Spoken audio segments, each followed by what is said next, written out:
So, when it comes to the horror genre, which is itself a wildly oversaturated market, filmmakers usually require an early thrill to win viewers over and keep them invested. Now, the easiest way to lure audiences in is, of course, to kick things off with a pretty gnarly death scene that sets the tone for what's to come. But sometimes filmmakers misjudge things and end up delivering an opening that kind of just pisses everybody off. So let's take a look at them. As I'm Jules, this is WhatCulture.com, and these are 10 horror movie openings that pissed everyone off. Number 10. Young ELISE'S terrible dubbed voice. Insidious Chapter 2.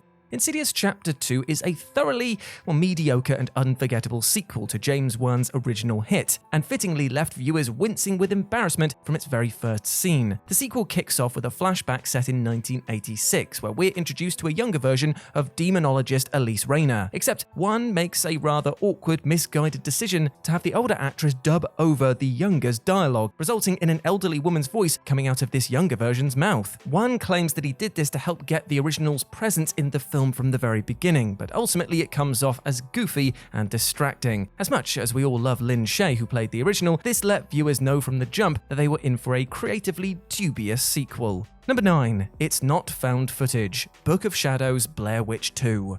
Once the Blair Witch Project became a pop culture phenomenon and grossed almost $250 million worldwide, the path for a sequel seemed pretty simple enough. Rehash the Lost in the Woods concept again while recycling the innovative found footage style, right? But in a move that was both historically brave and stupid, Book of Shadows Blair Witch 2 ditched that style and unfolded as a conventionally shot narrative feature, has surely left many fans of the original irritated within the first few minutes. Beyond that, there's the overly cutesy meta-frame narrative, where the film exists in a world where the Blair Witch Project movie came out, and because this is a horror film releasing in the year of 2000, it had to have a goth metal song playing over the opening titles. Though director Joe Berlinger has written much about how Book of Shadows was significantly re-edited during post-production to appeal to the teen market, the decision to abandon the found footage style was deflating enough to make all other concerns feel secondary. Nothing good happens in these establishing scenes, it's just an avalanche of infuriating revelations. Number 8. Where's Jeff? Saw 4. Saw 3 ended with a brutal gut punch of a cliffhanger ending by revealing to the survivor Jeff that his young daughter Corbett had been kidnapped and locked away, and that he'll need to play another game if he wants to get her back. As compelling a hook as this provided for Saw 4, the sequel basically decided to forget about it almost entirely. The fourth film opens instead with Jigsaw's Autopsy, which kickstarts another series of games in which Detective Hoffman is tested, though as we later discover, he turns out to be the new Jigsaw. Fans were left agonizing about Jeff's fate until the final few minutes of the film, where he's summarily killed off by Agent Strum, who shoots Jeff in self-defense while he angrily waves a gun around. As for Corbett, well, we have to wait until Saw 5 to see her safely retrieved from her imprisonment by Hoffman, still acting under the guise of a hero. Curiously, the original script for Saw 4 actually opened with Jeff being killed in a blender-type trap, but for reasons unknown, this was scrapped and he was instead killed off with a mere 10 seconds of screen time tacked on to the end of this movie. The Jigsaw Autopsy was cool and all, but leaving people hanging about Jeff's fate only to discover such an unsatisfactory outcome 90 minutes later was absolutely infuriating.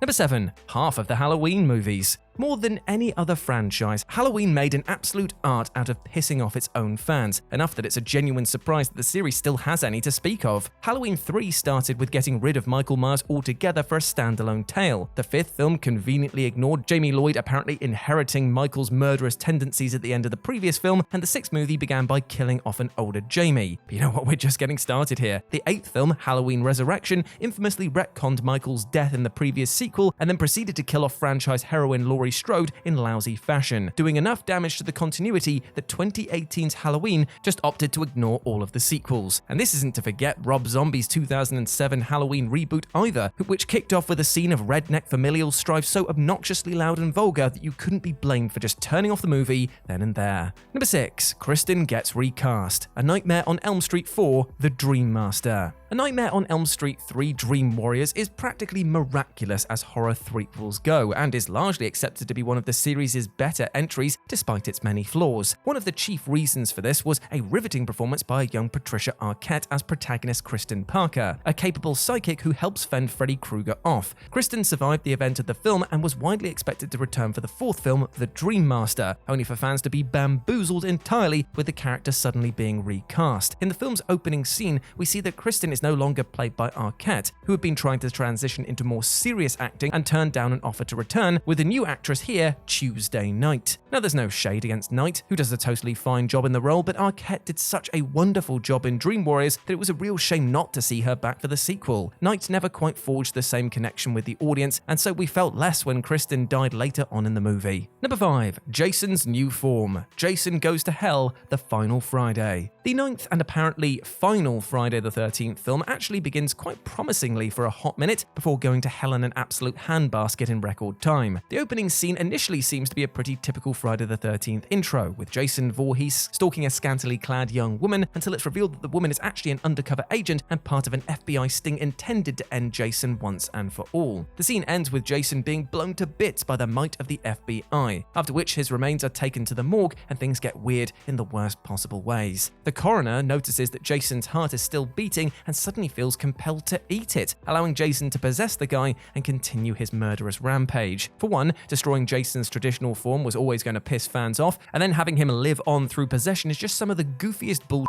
imaginable. Sadly, it only gets worse from there, as anyone who's seen Jason Goes to Hell can attest. Number 4. Flashbacks galore. Silent Night, Deadly Night Part 2. There are lazy, cynical sequels, and then there's Silent Night, Deadly Night Part 2, which left unsuspecting fans of the original cult horror scarcely able to believe quite how brazenly they've been hoodwinked. The sequel kicks off with Ricky, the brother of the original film's killer, being interviewed by a psychiatrist in a mental hospital, where he's been incarcerated for a series of murders that he's committed. The film sees Ricky not only detail the murders that he committed, but pour back over his past from the first film, with roughly 40 minutes of the movie's 88-minute runtime consisting of footage literally recycled from the previous movie. But rather than lure audiences into a false sense of security by bloating the first act out with newly shot material, it's barely 5 minutes in before we're revisiting entire scenes from the first film again. The shamelessness of the whole debacle would be quite admirable were it not so utterly infuriating. Thankfully, at least word of mouth spread quickly, and this cash grab sequel to end all cash grab sequels bombed at the box office. Number 3. Chief Brody dies off screen. Jaws: The Revenge.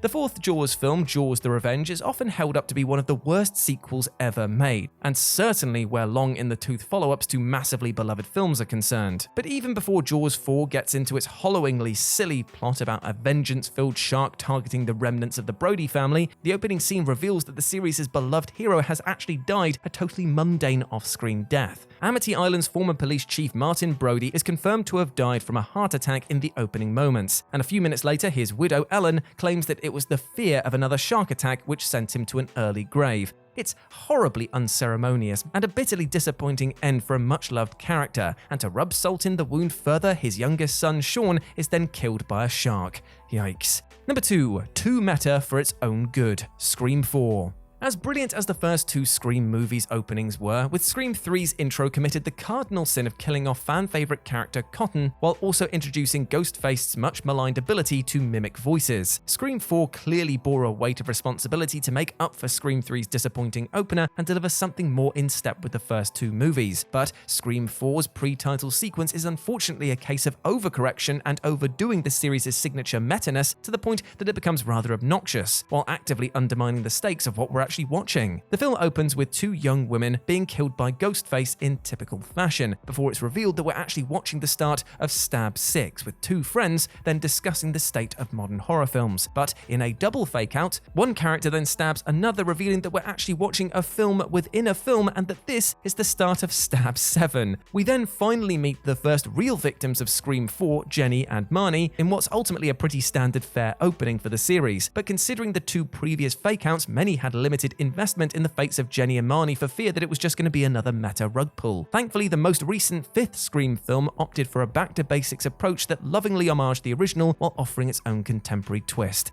And number 1, low-budget Pinhead. HELLRAISER Revelations. Now, there's absolutely no denying that the HELLRAISER franchise had well and truly gone down the tubes by the time that 2005's 8th film, HELLRAISER Hellworld, had come out. Though the series had long since taken up residency on straight-to-video circuits, the sequels at least still look like actual movies, and above all else, Doug Bradley was still lending his presence to the iconic leader, Pinhead. But with 2011's follow-up HELLRAISER Revelations, that all changed, and fans were made abundantly clear trailer of this in its very first sequence. Revelations opens with a low-quality hand cam footage of two young men, Steven and Nico, boorishly discussing their debauched, horny plans as they venture off on a trip to Mexico. We then cut to further ugly, frequently out-of-focus found footage of the pair as they use the Lament configuration puzzle box to summon Pinhead, who is now portrayed by Stephen Smith. The camera moves around so much that we don't get a clear look at Pinhead, but it's obvious that we're not dealing with Doug Bradley here, and the whole thing looks like a moderately upmarket fan film that somebody made with their dad's DV equipment on the weekends. As it turns out,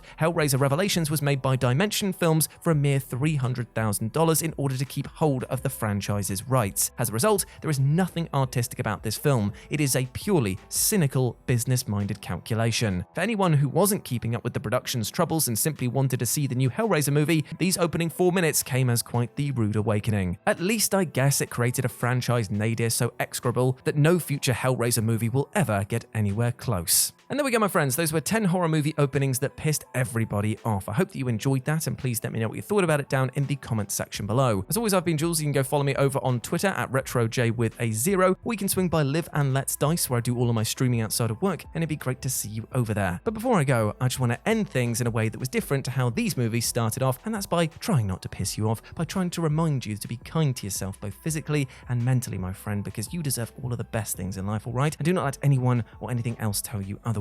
You are a massive ledge, and I want you to go out there and smash it today. As always, I've been Jules. You have been awesome. Never forget that, and I'll speak to you soon. Bye.